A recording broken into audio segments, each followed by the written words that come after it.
Hello दोस्तों, आप सभी का हमारे YouTube channel Ritesh official study पर स्वागत है। तो आज हम लोग जो है इस वीडियो में हिंदी व्याकरण लेकर आए हैं। ठीक है, हिंदी व्याकरण। तो हिंदी व्याकरण में सबसे पहले हम शुरू करते हैं वर्ड से। क्या शुरू करते हैं? तो वर्ड से शुरू करते हैं। देखिए, हमने लिखा है यहाँ पर वर्ड। वर्ड हेडिंग है हमारा। ठीक है, वर्ड को एक भाषा में क्या कहा जाता है? ध्वनि। अगर ध्वनि न दिया हो तो वो होता है हमारा अक्षर। ठीक है, तो इन तीनों में से कोई एक भी दिया हो तो वो तीनों ये क्या है? सेम है। ठीक है, इनका जो परिभाषा होगा तो मैं आपको बता देता हूँ। ठीक है, बस मुंह से बता देता हूँ, लिखने की जरूरत नहीं है, क्योंकि समझ गए वो बेटर है। लिखना बंद करो यार, लिखते रहोगे कब तक लिखते रहोगे? बस समझो समझो। ठीक है, समझना बहुत बड़ी बात है।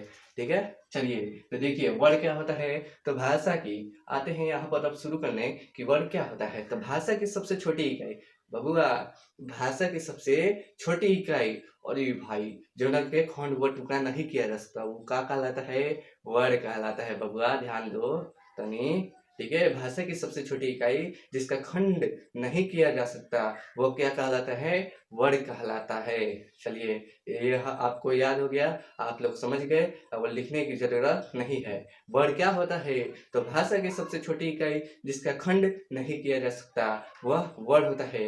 वर्ड से मिलकर यानी वर्णों के व्यवस्थित समूह को क्या कहा जाता है? वर्णमाला कहा जाता है। वर्णों के व्यवस्थित समूह को क्या कहा जाता है? वर्णमाला। तो चलिए हम शुरू करते हैं। अब देखिए यहाँ पर वर्ड। वर्ड का अगर आपसे पूछेगा कि वर्ड के प्रकार कितने हैं, तो वर्ड जो है, वर्ड दो प्रकार के होते हैं, या इसे दो भागों में बांटा गया होता है। जैसे पहला हमारा होता है स्वर। पहला हमारा होता है स्वर। ठीक है, पहला हमारा हो गया स्वर, और दूसरा हमारा हो जाता है, क्या होता है? तो वो आप सभी जानते हैं कि ये हो जाता है व्यंजन। क्या हो जाता है? व्यंजन। देखो, वर्ड को दो भागों में बांटा गया, पहला हो गया स्वर और दूसरा हो गया व्यंजन। ठीक है, तो चलिए अब हम लोग इसमें जो है सबसे पहले हम लोग इसमें स्वर के बारे में जानेंगे। किसके बारे में? स्वर। तो चलिए हेडिंग डालते हैं यहाँ पर स्वर। यहाँ हमने हेडिंग डाल दिया स्वर। स्वर क्या होता है, इसके कितने पार्ट्स होते हैं, और ये इस स्वर कितने होते हैं, तो ये सब हम लोग जानेंगे। ठीक है, स्वर में देखिए हमने तो स्वर हेडिंग डाल लिया। अब देखो, कोई लड़का देख रहा होगा, अरे भाई 6-7 वाला, तो अगर चलना हमने के स्वर पढ़ावे स्वर पढ़ाए, हमने के खुद तेज तड़ाक बन जा, बन जा तेज तड़ाक बन जा, हमने के स्वर बतावे चलना। बबुआ देखो, स्वर मैं आपको इसलिए बता रहा हूँ क्योंकि जो आपने अब तक पढ़ा है तो उसको मैं गलत करने का अभी आपको रिजल्ट देता हूँ यहाँ पर। ठीक है, उसको आप गलत ही मानेंगे। ठीक है, देखिए स्वर सबसे पहले हम लोग जानेंगे कि स्वर की संख्या कितनी होती है। स्वर की संख्या कितनी होती है? तो स्वर की संख्या होता है बबुआ, स्वर की संख्या होता है 11। स्वर की संख्या कितनी होती है? तो 11 होती है। अब क्यों न बबुआ 5 के अगर देखो तो ना, 5 या 4 क्लास के लड़का कहत हुई ना बबुआ, मन में सोच रहा होगा, वो सोच रहा होगा, अरे बाप रे, हमने के तो स्वर पढ़ले रही है 13 गो, ई बतावा तो ना 11 गो लग रहा है, ये गलती पढ़ा रहा है मास्टरवा। ये मास्टरवा गलती पढ़ा रहा है, लेकिन बबुआ उससे अब अपने दिमाग से निकाल दो, क्योंकि हमको पढ़ना है न्यू वर्जन। तो न्यू वर्जन में स्वर जो होता है 11 होता है। ठीक है, अब हम लोग जब 6 से लेकर आगे चलेंगे कॉम्पिटिटिव लेवल तक, तो स्वर कितने होते हैं? तो 11 होते हैं, 11। ठीक बा, तो चलिए लिखते हैं। देखिए, अब मैं आपको बता देता हूँ कि कैसे 11 होते हैं। अब जो बबुआ 13 को पढ़े हैं तो वो भी मैं बता दूंगा कि कैसे 13 होते हैं। ठीक है, तो चलिए लिख देता हूँ। जैसे स्वर अ है, आ, छोटी ई, बड़ी ई, छोटा ऊ, बड़ा ऊ, री, ए, ऐ, ओ, औ। अब यहीं तक रहेगा। अब हम यहाँ अंग और अह नहीं लिखेंगे। काहे? काहे कि स्वर होता है हमारा 11 गो। 11 गो कैसे होता है तो मैंने लिख चुका। लेकिन कुछ बच्चे सोच रहे होंगे कि अई ल याद नहीं कि चल पढ़ावे।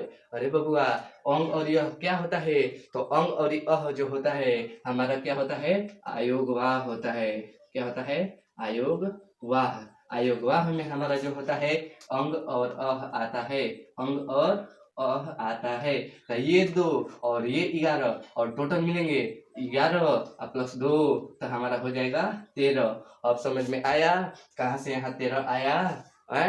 अब होता है, देखो अगर कोई आपसे पूछेगा कि स्वर की संख्या कितनी होती है, तो आप लोग बताएंगे बेहिचक, बेहिचक बताएंगे कि 11 होती है। स्वर कितनी होती है? 11। लेकिन अगर पूछेगा कोई कि कुल स्वरों की संख्या कितनी होती है, तो टोटल स्वर हमारे कितने हो गए?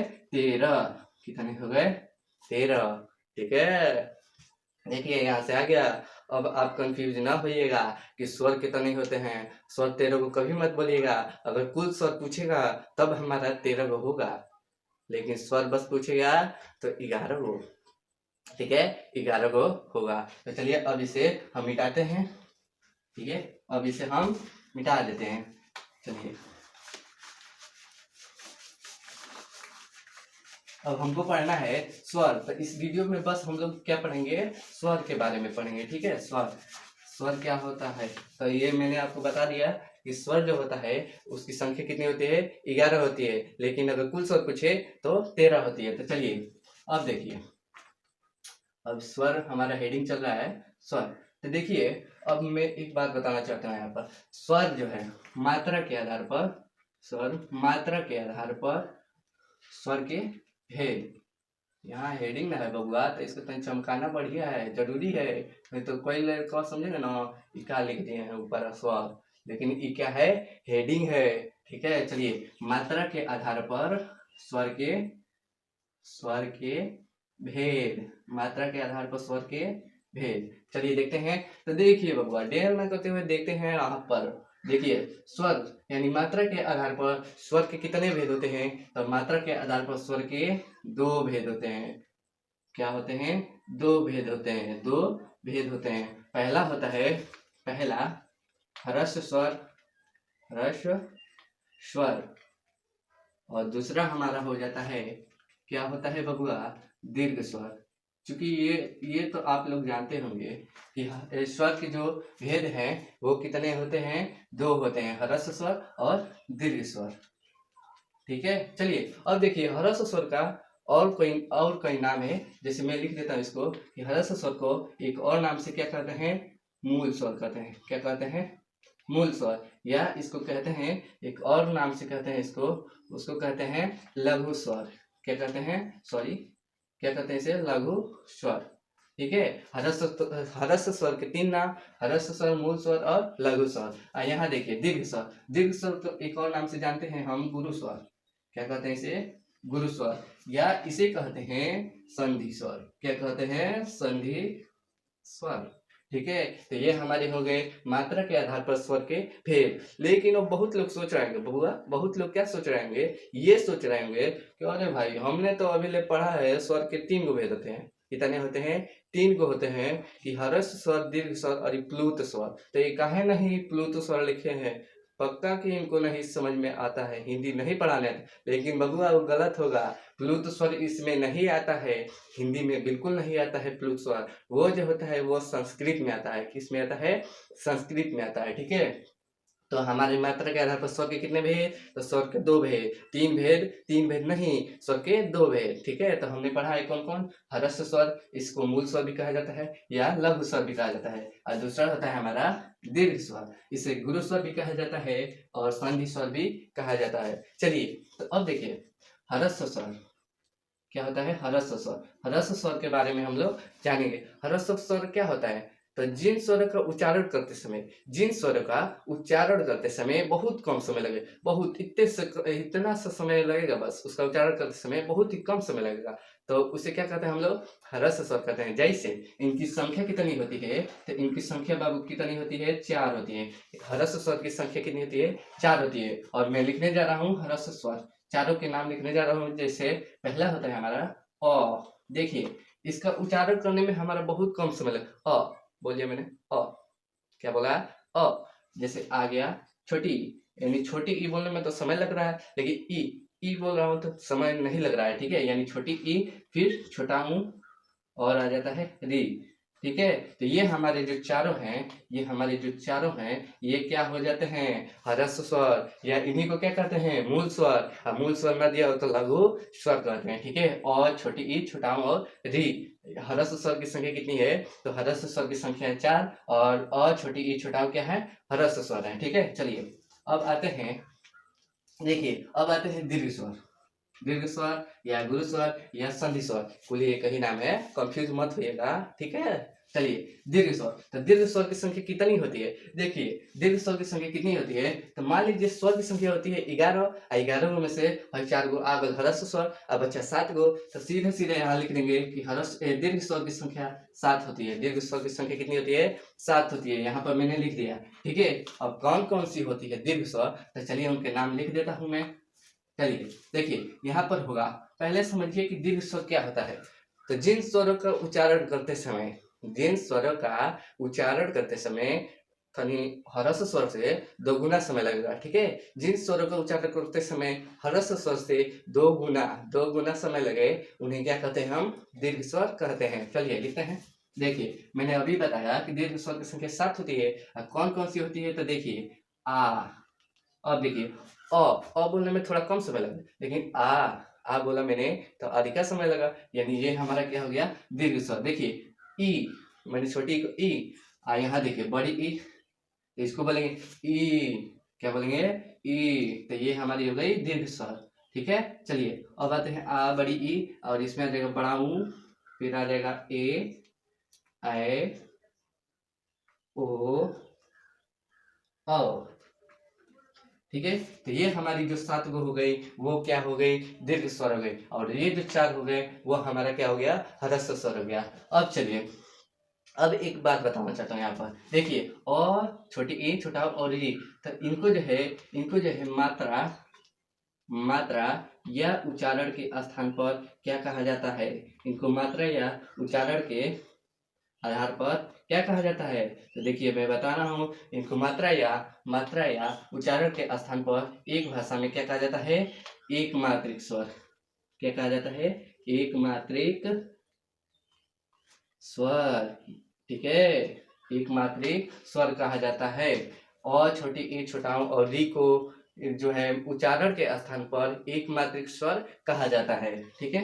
अब चलिए अब आते हैं दीर्घ स्वर, यानी जो 7 गो है इनको क्या कहा जाता है, मात्रा या उच्चारण के स्थान पर, तो इनको जो है कहा जाता है, इनको जो है, देखिए ये वाला हेडिंग में यहाँ पर लिख दिया, मान लीजिए तीर दिखा दिया ना, तो समझिए कि मात्रा या उच्चारण के स्थान पर कह रहा है, ठीक है। तो मात्रा या उच्चारण के स्थान पर दीर्घ स्वर को जो है द्विमात्रिक स्वर कहा जाता है, यानी इन 7 को क्या कहा जाता है, तो द्विमात्रिक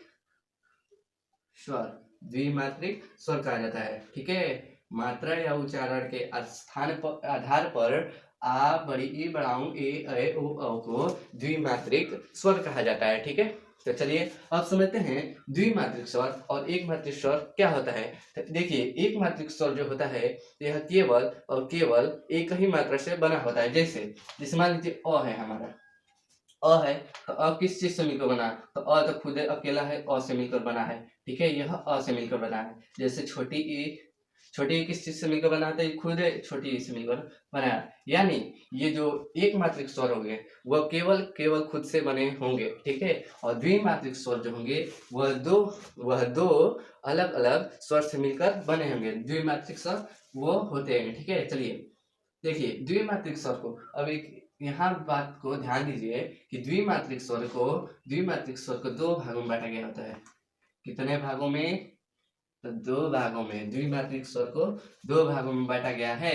पहला होता है हमारा, इसको कहते हैं मूल दीर्घ स्वर, क्या कहते हैं, मूल दीर्घ स्वर, या इसी को कहा जाता है सजातीय स्वर, ठीक है। देखिए मूल दीर्घ स्वर या सजातीय स्वर में जो है द्विमात्रिक स्वर को 2 भागों में बांटा गया है। पहला हो गया इसमें से मूल दीर्घ स्वर, या उसी को कहते हैं सजातीय स्वर, और दूसरा हो जाता है हमारा संयुक्त स्वर,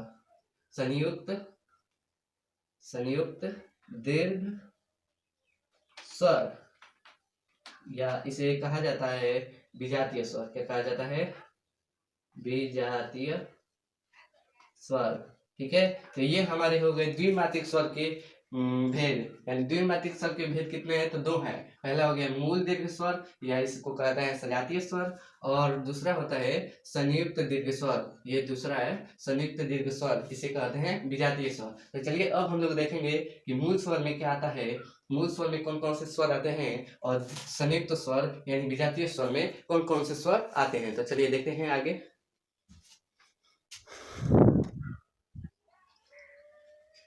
तो चलिए चलते हैं लेकर मूल दीर्घ स्वर या सजातीय स्वर। तो सबसे पहले देखेंगे कि मूल दीर्घ स्वर या सजातीय स्वर कितने होते हैं। तो मूल दीर्घ स्वर बबुआ, मूल दीर्घ स्वर या सजातीय स्वर कितने होते हैं। तो यहाँ होते हैं 3 गो। कितने होते हैं? 3 गो। मूल दीर्घ स्वर या सजातीय स्वर हमारे होते हैं 3, ठीक है, यानी 3। तो चलिए लिख देता हूँ मूल दीर्घ स्वर तीनों के नाम। देखिए पहला होता है हमारा आ। क्या हो जाता है? आ। यानी देखिए मैं कहाँ से लिख रहा हूँ, एक बार बता देता हूँ। देखिए दीर्घ स्वर को हम लोग जो है हम लोगों ने पढ़ा कि दीर्घ स्वर की संख्या 7 होती है। दीर्घ स्वर को जो है द्विमात्रिक स्वर कहा जाता है। तो उन द्विमात्रिक स्वर को 2 भागों में बांटा गया है, यानी उन 7 को ही हम लोग बांटे हैं 2 भागों में। तो जरूर है कि उनकी संख्या कुछ अलग अलग होगी। चलिए देखिए उसी में से आया है 7 में से, यानी 7 में से 3 को हमारा क्या हो जाता है। तो 3 हमारा हो जाता है सजातीय स्वर। तो 3 में सजातीय स्वर में आता है पहला आ, और दूसरा आता है हमारा बड़ी ई, और तीसरा आ जाता है हमारा बड़ा ऊ। अब देखिए इसे द्विमात्रिक स्वर क्यों कहा गया है। तो देखिए मैं बता देता हूँ आपको, यहाँ एक बार और क्लियर कर देता हूँ। देखिए इनको द्विमात्रिक स्वर इसलिए कहा जाता है क्योंकि यह 2 अलग अलग स्वरों से मिलकर बने होते हैं, तो इसीलिए इन्हें क्या कहा जाता है? द्विमात्रिक स्वर कहा जाता है। ठीक है, तो मूल दीर्घ स्वर या सजातीय स्वर में हमारे कितने आएंगे? 3 आएंगे। पहला होता है आ, दूसरा होता है बड़ी, और तीसरा होता है बड़ा ऊ। तो देखिए आ जो है वह जो है किससे किससे मिलकर बना है।